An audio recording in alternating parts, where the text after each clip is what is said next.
இன்னைக்கு என்ன பார்க்க போறோம் அப்படின்னா 10ஆம் வகுப்புல வரலாற்று பாடப்பகுதியில் முதல் மற்றும் 3வது பாடப்பகுதியில் இருக்கக்கூடிய உலக வரைபடத்தை பற்றி தான் இன்றைய காணொலியில் பார்க்க போறோம். முதல் பாடம் முதல் உலகப் போரின் வெடிப்பும் அதன் பின் விளைவுகளும், 3வது பாடம் 2ஆம் உலகப் போர். இந்த 2 பாடங்கள் இருக்கக்கூடிய 2ஆம் உலகப் போர் தொடர்புடைய இடங்களை தான் இங்கே கேட்பாங்க. அதை நம்ம இப்போ என்ன செய்ய போகிறோம், நோட் பண்ண போகிறோம். ரொம்ப எளிமையான இடங்கள் தான் கேட்பாங்க, ரொம்ப கஷ்டமான இடங்கள்லாம் கிடையாது. இந்த உலக வரைபடத்தை பொறுத்தளவுல நம்ம அடிப்படையாக தெரிஞ்சுக்கக்கூடிய முதல்ல கண்டங்களை தெரிஞ்சுக்குவோம். 6ஆம் வகுப்புல இருந்து ஃபர்ஸ்ட் பார்த்தா இது என்னது, வட அமெரிக்க கண்டம், இது தென் அமெரிக்க கண்டம், இது ஆப்பிரிக்க கண்டம், இது ஐரோப்பா கண்டம், இது ஆசியா கண்டம். ஆசியா கண்டம் இங்கே வரைக்கும் வரும். இது ஆஸ்திரேலியா கண்டம், இது இது என்னது, இது அண்டார்டிகா கண்டம். கீழே இருக்கு தெரியல, அண்டார்டிகா கண்டம். இது ஆர்டிக் மேலே, இது என்னது ஆர்டிக், இது ஆர்டிக். சரியா? இப்போ இந்த உலக வரைபடத்தை பொறுத்தளவுல 2ஆம் உலகப் போரோட தொடர்புடைய 2ஆம் உலகப் போரோட தொடர்புடைய இடங்கள் அதில் பார்த்தீங்கன்னா அச்சு நாடுகள், நேச நாடுகள் அப்படின்னு 2 அணிகளாக இருந்தாங்க. அதாவது axis power, allied power. Allied பவர்னா நேச நாடுகள், ஆக்சிஸ் பவர்னா அச்சு நாடுகள். இந்த அச்சு நாடுகள் தான் 2ஆம் உலகப் போருக்கும் முதல் உலகப் போருக்கும் காரணமான நாடுகள். இந்த நாடுகளில் கட்டாயம் ஒரு இடம் கட்டுவாங்க. 2ஆம் உலகப் போருக்கு காரணமான நாடுகளான Germany, Austria Hungary, Italy, Serbia, இந்த மாதிரி இடங்கள் ஃபுல்லாக கட்டாயம் கேட்பாங்க. சரியா? நம்ம அடிப்படையாக முதல்ல இருந்து போவோம். ஃபஸ்ட்டு நம்ம பார்க்கக்கூடிய இடம் எது அப்படின்னா, இந்த உலகத்தையே தன் கையில் வைத்திருந்த இங்கிலாந்தை தான் பார்க்க போகிறோம். Great Britain, England. ஃபர்ஸ்ட் என்ன பார்க்க போகிறோம், பிரிட்டன். ஃபர்ஸ்ட் என்னது, பிரிட்டன். அந்த கிரேட் பிரிட்டன் சொல்லலாம், இங்கிலாந்துன்னு சொல்லலாம். ஏன் இது பிரிட்டன் கேட்கலாம், இங்கிலாந்துன்னு கேட்கலாம். ஐயோ இங்கிலாந்துன்னு கேட்டாங்க, நம்ம பிரிட்டனை தானே பார்த்துருக்கோம். எல்லாம் ஒண்ணுதான். கிரேட் பிரிட்டன்றது மிக முக்கியமான இடம். அது ஒரு தீவு நாடு தான். எப்படி இலங்கை ஒரு தீவு மாதிரி இருக்கோ அது மாதிரி இந்த இங்கிலாந்து எப்படி இருக்கும், ஒரு தீவு போல ஒரு நாடு தான். உலக வரைபடத்தை பொறுத்தளவுல இந்த இடங்களால் அடைபட்ட பகுதிக்குள்ள இருக்கிற இடம் தான் நிலப்பகுதி. இந்த அடைபட்ட பகுதியை விட்டு வெளியில போயிட்டா அது நீர்ப்பகுதி. அப்படி பார்க்கும் போத கவனிங்க, இந்த எஸ் வடிவில் இருக்கக்கூடிய இந்த கடலுக்கு பேர் தான் அட்லாண்டிக் பெருங்கடல். இந்த எஸ் வடிவில் இருக்கக்கூடிய இந்த கடலுக்கு பேரு அட்லாண்டிக் பெருங்கடல், மிக முக்கியமான பெருங்கடல். சரியா? ஏன்னா இந்த பெருங்கடல் அமெரிக்கா, அதாவது வட அமெரிக்க கண்டத்தையும் ஐரோப்பாவையும் பிரிக்கக்கூடிய ஒரு கடல். இந்த அட்லாண்டிக் பெருங்கடல் இந்த தண்ணி எங்க போகுது பாரு, இந்த கடல் தண்ணி இந்த கேப் இருக்கா, இந்த கேப்புக்குள்ள எல்லாம் போகுது, போய் இந்த கேப்புக்குள்ள போகுது, இந்த கேப்புக்குள்ள போகுது. இங்கே ஒரு கேப் இருக்கு, இது வழியா கேப் இருக்கு, இந்த கேப் இருக்கு. இதெல்லாம் என்னது, கடல். ஒரு மண்டை மாதிரி படுத்து கிடக்குல, ஒரு பாம்போட மண்டை மாதிரி பாரு. சரியா? இதுதான் ஐரோப்பா கண்டத்தோட ஸ்டார்டிங் பாயிண்ட். இங்க இருந்து இப்படியே யூரல் மலைத்தொடர், இந்த ஆசியாவையும் ஐரோப்பா கண்டத்தையும் பிரிக்கக்கூடிய ஒரு மலைத்தொடர். இதுக்கு இந்த பக்கத்துல இருக்கிறதுலாம் ஐரோப்பா கண்டம், இங்கிட்டு இருக்குது ஆசியா கண்டம். சரியா? இந்த ஐரோப்பா கண்டத்துக்கு கீழே மத்திய தரைக்கடல் தான் இந்த ஆப்பிரிக்க கண்டத்தை ஐரோப்பால இருந்து பிரிக்குது. இந்த கடல் மட்டும் இல்லைன்னு வச்சுக்கவே, இந்த இடத்துல கடல், இப்ப சொன்னேன்ல கடல், எது இதெல்லாம் கடல், இதெல்லாம் என்னது, இது என்னப்பா கடல். இந்த இதெல்லாம் கடல். இந்த இந்த இடம் இருக்கு, இது கடலா, இது கடலா, அது நிலப்பரப்பு. அது இத்தாலி. இத்தாலியை சுத்தி கடல் இருக்கு. எப்படி இந்தியாவுக்கு சுத்தி இங்க கடல் இருக்கோ அது மாதிரி இத்தாலியில சுத்திலாம் கடல் இருக்கு. கிரீஸுக்கு கீழே கடல் இருக்கு. இதுதான் மத்திய தரைக்கடல். முதல்ல நல்ல நிலையில் வச்சுக்கோங்க, இதான் மத்திய தரைக்கடல். இந்த மத்திய தரைக்கடல் தான் ஐரோப்பா கண்டத்தை ஆப்பிரிக்க கண்டத்திலிருந்து பிரிக்கக்கூடிய கடல். நல்லா தெரிஞ்சுக்கிட்டீங்களா? இப்ப மத்திய தரைக்கடல் தெரிஞ்சுக்கிட்டீங்களா? அட்லாண்டிக் பெருங்கடல், இது என்ன கடல், மெடிட்டேரியன் சி, இதுதான் மத்திய தரைக்கடல். சரியா? அடுத்து இந்த பக்கத்துல இது என்னது, பசிபிக் பெருங்கடல். இந்த பசிபிக் பெருங்கடல் இங்கேயும் குறிக்கலாம், இங்கேயும் குறிக்கலாம். என்ன சார் 2 பக்கமும் கடல் இருக்கா அப்படின்னா, உலகம் வந்து கோள வடிவத்தில் இருக்கு. அப்படி ஃபோல்ட் பண்ணும்போது இந்த கடலும் பக்கத்துல ஒன்னோட தான் இருக்கு. அதனால நீ இது பசிபிக் பெருங்கடல் கேட்டாங்கன்னா இங்கேயும் எழுதலாம், இங்கேயும் எழுதலாம். சரியா? அதனால இது பசிபிக் பெருங்கடல். சரியா? அப்ப கடல்கள் எப்படிலாம் தெரிஞ்சுக்கிட்டே, ஒவ்வொரு நாடுகளுக்கு கீழே இருக்கக்கூடிய கடல்களை அந்தந்த நாடுகள் உரிமை கொண்டாடிக்கிறாங்க. இப்ப இந்தியாவுக்கு கீழே இருக்கக்கூடியது இந்திய பெருங்கடல். இந்தியாவை சுற்றி இருக்கக்கூடியது இங்கிட்ட அரபிக்கடல், இங்கு வங்காள இருக்கிற இந்திய பெருங்கடல் வந்துருக்கு. சரியா? அது மாதிரி பார்க்கும்போது இப்போ கடல்களில் பார்த்துருக்கோம், முக்கியமான கடல்கள் பார்த்துருக்கோம். இப்போ நம்ம பார்க்கக்கூடியது ஐரோப்பா கண்டத்தில் இருக்கக்கூடிய அடிக்கடி கேட்கக்கூடிய அலைடு பவர் அப்படின்னு சொல்லக்கூடிய நேச நாடுகளை முதல்ல பார்க்க போகிறோம். First Britain. அது எங்கே இருக்குன்னு கரெக்டாக சொல்ல போகிறேன். கிரேட் பிரிட்டன் கேட்கலாம், இங்கிலாந்துன்னு கேட்கலாம். அந்த இடம் எங்கே இருக்குது அப்படின்னா, இந்த மேல் அது பார்த்து ஒரு தீவு மாதிரி இருக்கா, இருக்குல்லடா, இதுதான் கிரேட் பிரிட்டன். இதை குறித்து இங்கேக்குள்ளே எழுதலாம். இங்கக்குள்ளே குறித்து ஒன்றுன்னு போட்டு இந்த இடத்த குறிக்கணும். இந்த இடத்துல குறிக்கணும், கோடு போட்டு தான் குறிக்கணும். இப்போ எனக்குள்ள கோடு போட்டு ஒருத்தர் இங்கக்குள்ள எழுதிட்டேன் கிரேட் பிரிட்டன் அப்படின்னு எழுதிட்டேன். ஒரு நோட்ஸில் படம் போட்டிருக்காங்க. இவன் இதை பார்த்துட்டு என்ன செய்யறேன், கிரேட் பிரிட்டன் எங்கே கேட்டாங்கன்னா, இவன் எங்கே எழுதுறேன், இங்கே புள்ளிலாம் இங்கே வைக்காம கோடே போடாம கிரேட் பிரிட்டன் இங்கே எழுதி வச்சிருக்கேன். நான் தப்பு போட்டு மார்க்கை கொடுத்தாச்சு. Sir great Britain right sir, இங்கே தான் சார் இருக்கு அப்படின்னு தூக்கிட்டு வந்து காட்டுறேன். நான் என்ன சொல்றேன், எழுதுன இடத்த பார்க்கக்கூடாது, எந்த இடத்துல மார்க் பண்ணியிருக்கோம், எங்க இருந்து ஸ்டார்ட் ஆகுது, எங்க புள்ளி, இந்த புள்ளியில இருந்துதான் அப்படின்னு சொல்லி இந்த இடத்த காட்டணும். அங்கே காட்டி நீ எங்க வேணா எழுதிக்கலாம். அதை விட்டுவிட்டு என்ன செய்யறேன், ஒருத்தன் கடலுக்குள்ள இதுக்குள்ள எழுதி வச்சானே, இதுதான் கிரேட் பிரிட்டன் ஆயிருமா? நம்ம என்ன செய்யணும், கரெக்டா புள்ளிய மார்க் பண்ணணும். அப்ப இதுதான் என்னது, கிரேட் பிரிட்டன். சரியா? அடுத்து கவனிங்க, இந்த போர்ச்சுகல் ஸ்பெயின் அப்படின்ற 2 இடங்கள் கேட்க மாட்டாங்க. இது ரெண்டுமே ஃபர்ஸ்ட் இடம் வந்து போர்ச்சுகல், இந்த மண்டை மாதிரி இருக்க பகுதி தான் ஸ்பெயின்.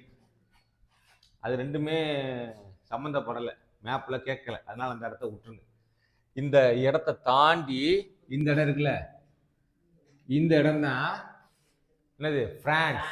இந்த இடம் என்னது, பிரான்ஸு. நல்லா கவனிச்சுக்கிட்டே வா, பாடம் முடிஞ்ச உடனே இடங்களை கேட்பேன், கரெக்டாக மார்க் பண்ணி சொல்லிடணும். இந்த இடத்துல போர்ச்சுகல் ஸ்பெயின். ஆக்சுவலாக இந்த போர்ச்சுகல் ஸ்பெயின் இந்த 2 நாடுகள் தான் கடல்வழி மார்க்கம் மூலமாக இந்தியாவை தேடுறதுக்கோ புதிய நிலப்பரப்புகளை கண்டுபிடிக்கிறதுக்கோ அரசர்கள் ஊக்குவித்த ஒரு மிக முக்கியமான நாடுகள் எதுனா போர்ச்சுகல் ஸ்பெயின். ஆக்சுவலாக இந்தியாவுக்கு காலனி ஆதிக்கம் மூலமா நாடுகளை பிடிக்கிறதுக்கு வந்த மிக முக்கியமான 2 நாடுகள் எதுன்னா போர்ச்சுகல்னும் ஸ்பெயின் தான். அதுக்கப்புறம் டேனியல் எல்லாம் வந்ததுக்கு அப்புறம் தான் யார் வந்தா, இங்கிலாந்துக்காரங்க வந்தாங்க. ஆனா எல்லாரையும் விரட்டி அடிச்சுட்டு கடைசி ஆளுமையோடு இருந்த நாடு எதுனா இங்கிலாந்து. அதனாலதான் இங்கிலாந்து தான் உலகத்திலே அதிகமான இடங்களை காலனி ஆதிக்கத்தின் மூலமாக கேப்சர் பண்ணியிருந்த நாடு. அதுல மிக முக்கியமான நாடு ஃபர்ஸ்ட் ஆரம்பிச்சது கடல்வழி மாக்குறது மூலமா பல இடங்களை கண்டுபிடிச்சு. அதே மாதிரி ஸ்பெயின்ல இருக்கக்கூடிய கொலம்பஸ் இருக்கார்ல, அமெரிக்கா கண்டுபிடிச்சன்னு சொல்றோம்ல, அவரெல்லாம் ஸ்பெயின் நாட்டை சேர்ந்தவர். அது எங்க இருக்கு, இந்த ஃபர்ஸ்ட் இந்த மண்டை போன்ற ஒரு பகுதி இருக்கா, ஃபர்ஸ்ட் பகுதி இருக்கா, ஐரோப்பா கண்டத்தில் முதல் பகுதி, அதுதான் ஸ்பெயின். ஆனா அதை நம்ம மேப்ல கேட்க மாட்டாங்க, கவலைப்படாது. அது வந்து முதல் உலகப்போர் 2ஆம் உலகப்போர்ல தொடர்பு இல்லாதனால அந்த இடத்த கேட்கல. அதுக்காண்டி அது தெரிஞ்சுக்க வேணாம்ல, தெரிஞ்சுக்குங்க. சரியா? அதுக்கு அடுத்து இருக்கக்கூடிய மிக முக்கியமான நாடு பிரான்ஸ். பிரான்ஸ் தெரிஞ்சுக்கலாம். பிரான்ஸ் அடுத்து இருக்கக்கூடிய மிக முக்கியமான இந்த இடத்துக்கு பேருனா என்னது, ஜெர்மனி. அந்த நாடு தான் முதல் உலகப் போர்லையும் சரி 2ஆம் உலகப் போர்லையும் சரி அச்சு நாடுகள் பகுதியிலிருந்து இங்கிலாந்துக்கு சிம்ம சொப்பனமாக இருந்த நாடு. எல்லா நாடுகளுக்கும் இங்கிலாந்து வந்து வலிமையோட நாடா இருக்கும் போத உங்களோட நான் வலிமையானவன் அப்படின்னு இந்த உலகத்துக்கு ப்ரூவ் பண்றதுக்காக கெய்சர் 2ஆம் வில்லியம் மூலமாக ஜெர்மனி வந்து மிக ஆதிக்க சக்தியோடு வளர்ந்த ஒரு நாடு. அதனால ஜெர்மனி கட்டாயம் கேட்க வாய்ப்பு இருக்கு. அது எந்த எந்த 3ஆவது பகுதி ஜெர்மனி. இது ரொம்ப முக்கியமான இடம், கேட்டா எழுதிருங்க. ஜெயநிதி எது கேட்பாங்க, ஜெர்மனி கேட்பாங்க. இங்க குறிக்கணும், ஜெர்மனி கேட்டா எங்க குறிக்கணும், பிரான்ஸுக்கு பக்கத்துலயே இருக்கிற இந்த இடத்த குறிச்சிடணும். ஜெர்மனி. ஜெர்மனிக்கும் இதுக்கு மேல இந்த இடத்துல இருக்கிறது பெல்ஜியம். சரியா? பெல்ஜியம் கேட்டா எழுதிங்க. அதுக்கு மேல பக்கத்துல கேட்டா பெல்ஜியம். சரியா? அதெல்லாம் ரொம்ப கேட்கல. பெல்ஜியம் கேட்டிருக்காங்களா? கேட்கல, விட்டுருங்க. நான் சொல்ற முக்கியமான இடங்களை மட்டுமே நோட் பண்ணா போதும். பெல்ஜியம்லாம் தெரிஞ்சுக்கோங்க. நான் சொல்ற முக்கியமான ஒரு 10 இடங்கள்ல கொடுக்க போறேன். அதுக்குள்ளேயே கேட்டுருவாங்க பாரு. அதுவே போதும் உங்களுக்கு. ஏன்னா அப்ப இது முடிஞ்சிச்சு. ரைட்டா? அடுத்து ஜெர்மனி முடிச்சு, பிரான்ஸ் முடிஞ்சிருச்சு, ஜெர்மனி முடிஞ்சிச்சு. அடுத்து அச்சு நாடுகள் பகுதியில் ஆக்சிஸ் பவர்ல மிக முக்கியமான நாடு என்னன்னா, இந்த ஷூ போல ஒரு நாடு இருக்குல்ல, இந்த அப்படி கால் மாதிரி நீட்டிக்கிட்டு இருப்பாரு, ஒரு ஷூ மாதிரி இங்க இருக்குல்ல ஒரு ஷூ இது மாதிரி இருக்கா, அது கீழே என்ன இருக்கு? மத்திய தரைக்கடல் இருக்கு. இந்த மத்திய தரைக்கடல்ல இந்த இத்தாலிக்கு இங்கிட்டும் கடல் இருக்கு, இங்கிட்டும் கடல் இருக்கு, கீழேயும் கடல் இருக்கு. அந்த இந்த ஷூ போன்ற பகுதி என்னது? இந்த பகுதி என்னது? இத்தாலி. சரியா? இத்தாலி முடிஞ்சதுக்கு அப்புறம் அடுத்து என்னன்னா செர்பியா, ஆஸ்திரியா இதெல்லாம் கேட்பாங்க. அதுவும் அதெல்லாம் உண்மையான இடங்கள் தான். இந்த நாடுகள்ன்றத எதுக்கு மேல இருக்கும் அப்படின்னா கிரீஸ். முதல்ல கிரீஸை தெரிஞ்சுக்குங்க. கிரீஸ் தெரிஞ்சிருச்சுனாலே நம்ம மற்ற பல நாடுகளை நமக்கு குறிச்சிட முடியும். அப்படி இத்தாலி முடிஞ்சதுக்கு அப்புறம் மத்திய தரைக்கடலே அப்படியே நேரம் வாங்க. மத்திய தரைக்கடல இருந்து கொஞ்சம் உள்ள வாங்க. இந்த வரைக்கும் இத்தாலி இருக்கா? இந்த இத்தாலியை தாண்டினோன்னா ஒரு முனை மாதிரி இங்க நீட்டிட்டு இருக்கு. நல்லா பாத்துட்டியா பிரதேஷ்? இங்க பாரு, இத்தாலி இருக்கா? இத்தாலியில இருந்து இந்த முனை மாதிரி நீட்டிட்டு இருக்கு பாரியா? இந்த இடத்துக்கு பேர் தான் என்னது? கிரீஸ். இந்த இடத்த என்னன்னு போடணும்? கிரீஸ். அப்ப இத்தாலி குறிச்சோம்ல, இந்த இத்தாலி குறிச்சதுல இருந்து இன்னும் கொஞ்சம் தூரம் உள்ள வாங்க. மத்திய தரைக்கடலுக்குள்ளேயே அப்படியே டிராவல் ஆகி வாங்க. இந்த இத்தாலியை தாண்டின உடனே ஒரு முனை மாதிரி நீட்டிக்கிட்டு இருக்கும். இந்த இடம் தான் என்னது? கிரீஸ். குறிச்சிடலாமா? என்னது? கிரீஸ். இதெல்லாம் நான் கேட்கக்கூடிய இடங்கள். நான் கேட்கக்கூடிய இடம் மட்டும்தான் நான் உங்களுக்கு கொடுக்குறேன். இந்த கிரீஸை நீ நோட் பண்ணிட்டீங்கனாலே இந்த யானு முடியக்கூடிய நாடுகளை ஃபுல்லாவே இந்த கிரீஸுக்கு மேல எழுதிது. அவ்வளவுதான். இந்த யானு முடியக்கூடிய நாடுகள் என்னென்ன நாடுகள்லாம் இருக்கு சொல்லு. யால செர்பியா, ஆஸ்திரியா, டேய் ஒன்னா சொல்லு. ஆஸ்திரியா, ஆஸ்திரியாக்கு அடுத்து ஹங்கேரி சேர்த்துக்க. ஆஸ்திரியா, ஹங்கேரி, போஸ்னியா, ருமேனியா, சரி இந்த மாதிரி பல்கேரியா.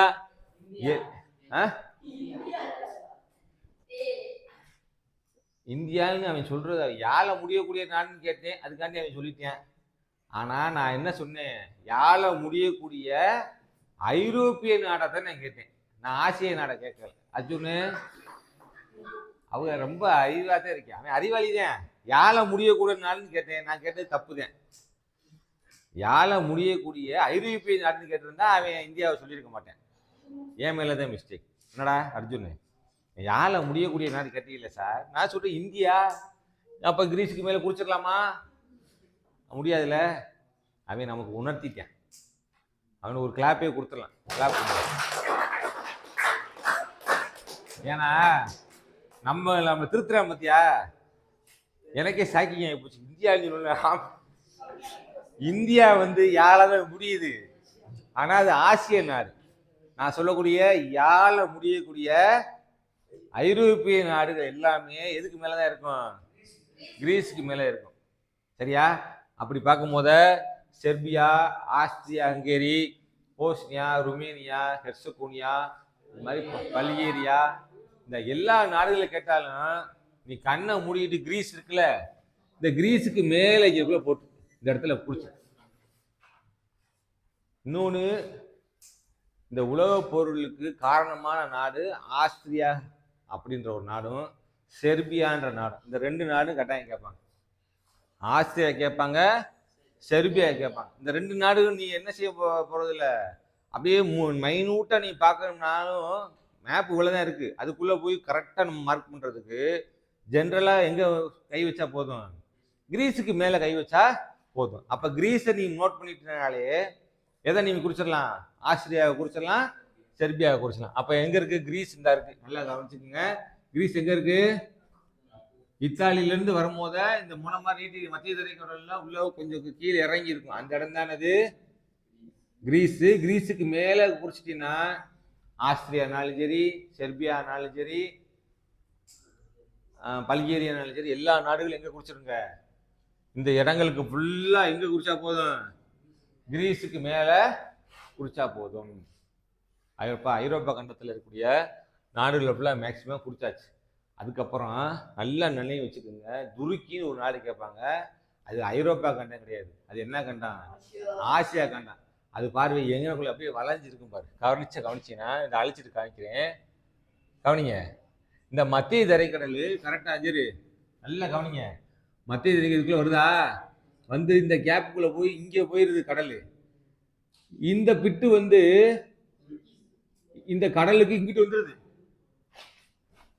நல்லா கவனிக்கா, இந்த மத்திய தரைக்கடல் உள்ள வருதாடா, இந்த தண்ணி இதுக்குள்ள போய் இங்க கடல் இருக்கு. என்ன கடல், காஸ்பியன் கடல். இந்த கடல் வந்து இந்த முனையோட இங்கிட்டு வந்துருது. அப்ப அங்கிட்டு கடல் இருக்கு. அந்த கடலுக்கு மேல உள்ள பகுதியெல்லாம் ஐரோப்பா கண்ட பகுதி. இந்த கடலுக்கு கீழே உள்ள இந்த பக்கம் உள்ள பகுதியெல்லாம் ஆசியா கண்ட பகுதி. அதுல கடைசியா இந்த பகுதி தான் என்னதுன்னா துருக்கி. இந்த பகுதி என்னது, துருக்கி. இது 5, இது என்னது 6. இந்த பகுதிக்கு பேர் என்னது, 6 போட்டிருக்கேன். அது 7, இப்போ 6 to 9, 6 to 9 ஃபுல்லா எங்க வந்துருச்சு, 6 to 9 ஃபுல்லா கிரீஸுக்கு மேல வந்துருச்சு. 6 to 9 கிரீஸுக்கு மேல வந்தனால 10 வந்து என்னது துருக்கி. 10 வந்து என்னது துருக்கி.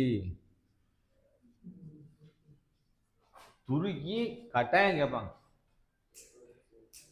சரியா? அப்ப எந்த இடம் நல்லா நினைவு வச்சுக்கோங்க. இந்த பெண்ட், இந்த மாதிரி இந்தியா இருக்கா, இந்தியால இருந்து பாகிஸ்தான், ஆப்கானிஸ்தான், ஈரான், ஈராக் வந்து இது அரேபியா முடிஞ்சு, அரேபியால இருந்து அப்படியே நேரம் வந்து இந்த மனை இதுல இந்த இடம் தான் துருக்கி. ஜெயநிதி புரியுதா? எந்த இடம், இந்த இடம், சரியா? இதை தாண்டி எதுவுமே கேட்க மாட்டாங்க ஐரோப்பா கண்டத்தை பொறுத்தளவு. முடிஞ்சா? அப்ப மறுபடியும் ஒரு நிமிஷம் இந்த 10 இடங்களை மறுபடியும் திரும்ப பார்த்துருவோம். ஃபர்ஸ்ட் கிரேட் பிரிட்டனா, இந்த மண்டையை விட்டுரு. ஃபர்ஸ்ட் பிரான்ஸு, ஜெர்மனிக்கு மேலே பெல்ஜியம் இருக்குது, அதை விட்டுருங்க.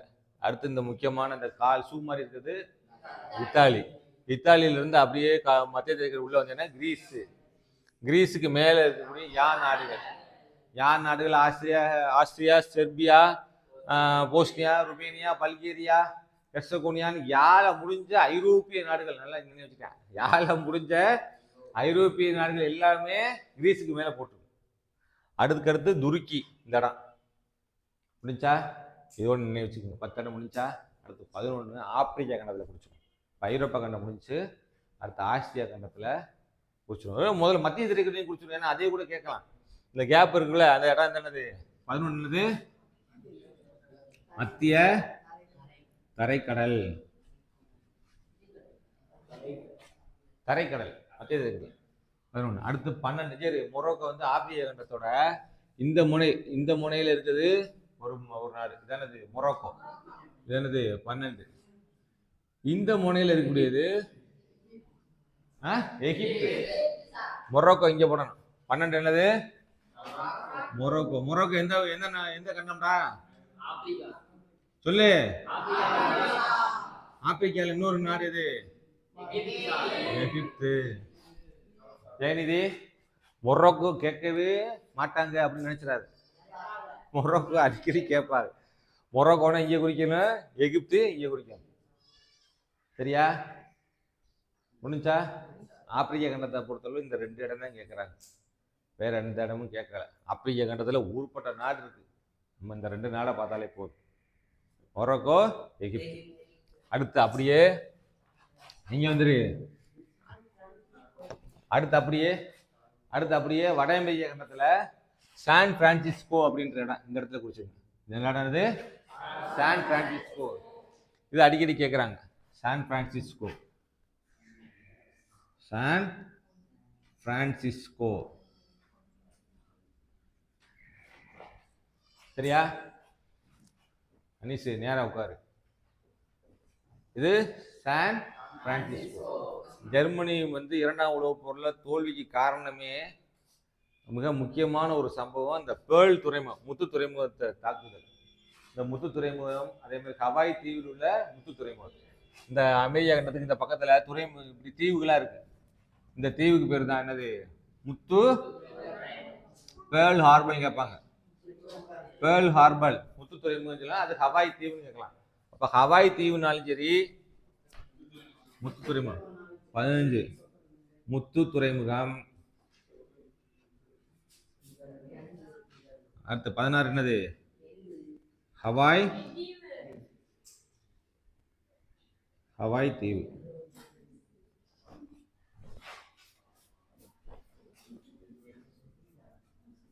ஹவாய் தீவு அது ரெண்டுமே இங்கதான். இங்க போடணும் 15 16 புரிஞ்சா? அடுத்து மிக முக்கியமான தென் அமெரிக்க கண்டத்தில் இருக்கக்கூடிய ஒரு 3 நாடு கேட்கலாம். மிக முக்கியமான நாடுகள். ஒன்று அர்ஜென்டினா, பெரு, பிரேசில். பிரேசில் தான் பெரிய நாடு. ஃபர்ஸ்ட் பிரேசில் தான் எனக்குள்ள பெருச நாடு. இதுதான் பிரேசில். பிரேசில் ரைட்டா? அடுத்து அர்ஜென்டினா எங்க வருது? இங்க வந்துடும் அர்ஜென்டினா. இங்க பெரு வந்துடும். இங்க சிலி, சிலி ஓரத்தில் வந்துடும். இது பிரேசில். கீழே இங்க வந்து இந்த பக்கத்துல அர்ஜென்டினா போட்டுக்குங்க. இந்த மூலையில வந்தா பெரு போட்டுக்குங்க. இந்த 3 தவிர வேற எதுவும் கேட்க மாட்டாங்க. பிரேசில், அர்ஜென்டினா, பெரு. இந்த 3 இடம் தான் தென் அமெரிக்க கண்டத்தை பொறுத்தளவுல கேட்கக்கூடியது. இது என்ன பாட்டை வச்சுக்கலாம்? 17 வச்சுக்கலாமா? 17 என்னது? பிரேசில். 18 அர்ஜென்டினா.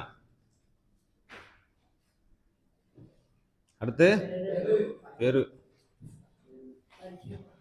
அடுத்து மிக முக்கியமான ஒரு இடம் அமெரிக்கான்ற ஒரு மிகப்பெரிய வல்லரசு நாட்டுக்கு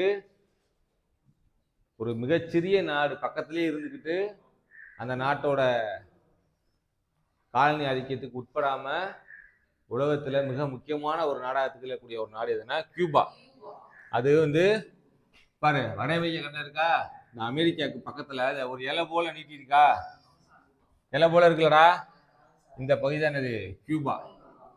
எத்தனாவது? 20. என்ன பண்ணணும்? கியூபா. இந்த இடத்துக்கு பேர் என்னது? 20. கியூபா ஓட்டலாமா? அடுத்து இந்த வட அமெரிக்காவையும் தென் அமெரிக்காவையும் இணைக்கக்கூடிய பகுதி இந்த இடத்துல இந்த வால் போல் நீட்டிட்டு இருக்குல்ல, இந்த வால் போல் நீட்டிட்டு இருக்குல்லடா, இதுல பல நாடுகள் இருக்கு. இந்த பால் போல் நீட்டிட்டு இருக்கிற நாடுகளிலேயே 7-8 நாடு இருக்கு. இதுதான் கரீபிய பகுதிகள். கரீபிய பகுதி. அதுல கடைசி இந்த தென் அமெரிக்காவோடு இணையக்கூடிய பகுதிக்கு தான் இந்த கால்வாய்க்கு பேர் பனாமா கால்வாய். என்ன கால்வாய்? பனாமா கால்வாய். இதுல கோஸ்டாரிக்கா, குவாத்தமாலான்னு ஒரு இடம் இருக்கு. ஆமா. அதே மாதிரி எல் சால்வடார், நிகரகுவா, இந்த மாதிரி பகுதி ஃபுல்லாவே இந்த இடத்துக்குள்ளதான் இருக்கு. இது எல்லாமே வட அமெரிக்காவும் தென் அமெரிக்கா இணையக்கூடிய பகுதி. இதெல்லாம் கேட்கல, இதெல்லாம் தெரிஞ்சுக்கோங்க. சப்போஸ் கேட்டுட்டான்னு வச்சுக்க, சார் சொன்னாரே அப்படின்றத நினைவு வச்சு எழுதிடலாம். நிகரகுவா இது எல்லாமே இன்னக்குள்ள வரும். சரியா? சரி, இதை தவிர முடிச்சா இந்த பக்கத்தில் பார்த்துட்டோம். அடுத்து ஆசியா கண்டத்திலேயே சீனா. இந்தியாவுக்கு மேலே கேட்டால் சீனா இங்கக்குள்ள போட்டுருங்க. மாஸ்கோ அல்லது ரஷ்யான்னு கேட்டாங்கன்னா இந்த முடியுதுல பக்கத்திலே போட்டுருங்க.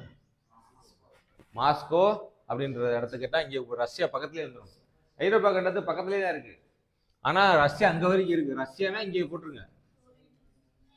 ஆனால் மாஸ்கோனா இங்கக்குள்ள போட்டுருங்க. சீனானா இந்தியாவுக்கு மேலே போட்டுருங்க.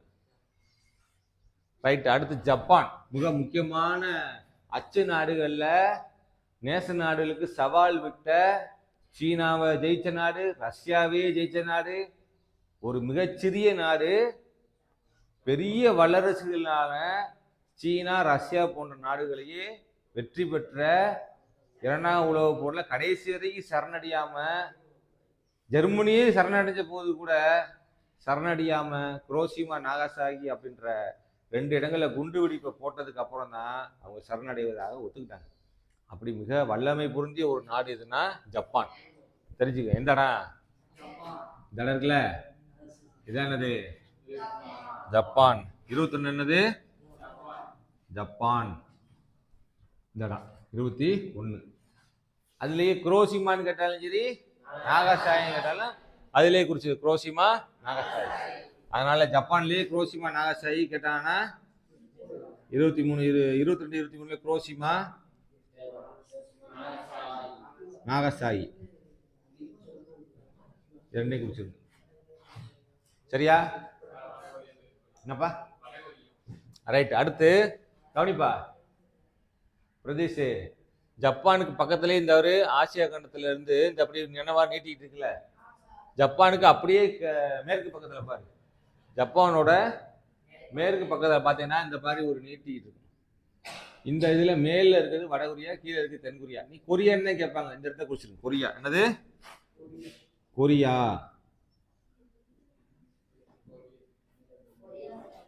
குறிச்சலாமா? அதான கொரியா. இதான இந்த இடத்த குறிச்சது. கொரியானா இது. வடகொரியான்னு சொல்லினா மேல குறி, இந்த இடத்துல மேல குறி, கீழே தென்கொரியா. கொரியா, அதுதான் கொரியா. எத்தனை இடம்? 24வது இடம். 24 இடம் பார்த்துருக்கோம். வேற என்ன பார்க்கலாம்? இந்தியா உங்களுக்கு தெரியும், ஆஸ்திரேலியா தான் இங்கே தெரியும். அடுத்து நியூசிலாந்து. நியூசிலாந்து இந்த இடம். வேற இதை தவிர மேக்சிமம். அதுக்கப்புறம் நார்வே, ஸ்வீடன் கேட்குறாங்க. இங்கே கவனிடா டேய். இந்த இங்கிலாந்து இருக்குல்ல, இந்த இங்கிலாந்துக்கு மேல இந்த சைடில் அப்படி வந்தீங்கன்னா ஐரோப்பா கண்டத்துல மேல் பகுதியில் இன்னுக்குள்ள நீட்டி இருக்குல்ல, இந்த இடத்துல நார்வே, பக்கத்துல ஸ்வீடன். இந்த இடத்துல நார்வே குடிங்க, இந்த இடத்துல ஸ்வீடன் குடிங்க. டென்மார்க் அதனுக்குள்ள தான். Norway, Sweden. கிரீன்லாந்து இந்த இருக்குல்ல, இது பார்க்க உங்களுக்கு பெரிய நாடு மாதிரி தெரியுது, ஆனா சின்ன நாடு தான். மேப்ல நம்ம அப்படி, அதாவது ஒரு உலக உருண்டையை நம்ம ஒரு செவகமா ஒரு படமா வரையும் போது இவ்வளவு பெரிய இடமா தெரியுது. ஆக்சுவலா கிரீன்லாந்து சின்ன பகுதி தான். சரியா? அப்ப கிரீன்லாந்து இதுதான். கனடா வந்து யூஎஸ்ஏ இருக்குல்ல, இதை பிரிச்சுட்டு மேலே குறிச்சுன்னா இதான் கனடா. சரியா? கனடா. வேற என்ன பகுதி பார்க்க? இதெல்லாம் கனடாலாம் கேட்டதே கிடையாது இது வரைக்கும். நீ தான் தெரிஞ்சுக்கிட்டு இருக்க. நான் சொன்னது இந்த 25 இடங்களை, நான் சொல்ற இடங்களை மட்டும் பாருவே. பிரிட்டனா, பிரான்ஸா, ஜெர்மனி, இத்தாலி, கிரீஸ், இந்த நாடுகள் ஏதாவது ஒன்று. துருக்கி, மொரோக்கோ, எகிப்து, சான் பிரான்சிஸ்கோ, முத்து துறைமுகம், ஹவாய் தீவு. இந்த போதும்டா. அது ஜப்பான். எங்க இருக்கு? ஜப்பான், குரோஷிமா, நாகசாகி, பிரேசில், அவ்வளவுதான். San Francisco. சான் பிரான்சிஸ்கோ எங்க எழுதிருக்கோம்? அதான் இருக்கு சான் பிரான்சிஸ்கோ. இவ்வளவு இடம் தான்டா. இந்த இடத்த தவிர வேற இடமே கேட்க மாட்டாங்க. கன்னடாலாம் இது வரைக்கும் கேட்டதே கிடையாது. அதெல்லாம் கவலையே படாது. இந்த இடங்கள் பார்த்தாலே போதும். தரவா இருக்கீங்களா? அப்ப 42வது வினால, 42வது கட்டாய வினால இந்திய வரைபடத்துக்கு மாற்றாக கேட்கக்கூடிய உலக வரைபடத்துல 5 இடங்கள் கேட்கும் போது 5க்கு 5 வாங்கிடலாமா? நான் எத்தனை இடம் சொல்லி கொடுத்துருக்கேன்? இன்னும் ஒரு இடம் சேர்த்துக்குவோம். ஏன்னா நிறைய சொல்லியிருக்கேன். எழுதுனது 24 தான். இன்னும் நிறைய இடங்கள் சொல்லியிருக்கேன். 25 இந்தியாவை போட்டுக்க. இந்தியாவை போட்டுக்க. சவுதி அரேபியா போட்டுக்க. சவுதி அரேபியா தான் இருக்கு. சவுதி அரேபியா கேட்கலாம். அவ்வளோ எனக்கு தெரிஞ்சு துருக்கி கேட்கலாம் இந்த தடவை. துருக்கி, கிரீஸ் கேட்கலாம். சரியா? அப்ப 25 இடங்கள் போதும். ஏன்னா இந்த இடங்களை பார்த்தாலே கன்ஃபார்ம்டா 5 இடங்கள் இதுக்குள்ளேயே கேட்டுருவாங்க. இதை தவறிலாம், இதை தாண்டிலாம் கேட்க மாட்டாங்க. எனக்கு தெரிஞ்சு இந்த இடங்களே போதுமான அளவு இருக்கு. இவ்வளவு இடங்கள் போதும். நீ இன்னும் தோண்டி தோண்டி உள்ள போனோம்னா இங்கிட்டு வியட்நாம் பார்க்கலாம், மலேசியா, சிங்கப்பூர், அப்படின்னு சொல்லிட்டு பிலிப்பைன்ஸ் தீவுகள், இதெல்லாம் கேட்கலாம். ஆனால் மலேசியா, சிங்கப்பூர்ல எழுதிருங்க. தாய்லாந்துலாம் இங்கிட்டு போடுங்க. பர்மா, தாய்லாந்து, இப்படியே கேட்டுக்கிட்டே இருக்கலாம். ஆனால் இதெல்லாம் கேட்கல. நமக்கு தெரிஞ்ச அளவு இவ்வளவு இருந்தால் போதும், இந்த இடங்கள் போதும். அப்போ மிக முக்கியமான இடங்கள் சொல்லும் போத அச்சு நாடுகளில் கட்டாயம் ஒன்று கேட்பாங்க. என்னது? Germany, Austria Hungary, Italy, Japan. இந்த 4 நாடுகளில் கட்டாயம் 2 நாடு அல்லது 1 நாடு கேட்டுருவாங்க. அடுத்த நேச நாடுகள் சொல்லக்கூடிய அலைடு பவரில் இங்கிலாந்து கேட்டுருவாங்க, பிரான்ஸ் கேட்டுருவாங்க, என்னடா அப்புறம் யான் நாடுகளில் ஒன்று கேட்டுருவாங்க. அவ்வளோதான், போதும். போதுமா? அப்போ 5 வாங்கிடலாமா? வாழ்த்துக்கள், நன்றி.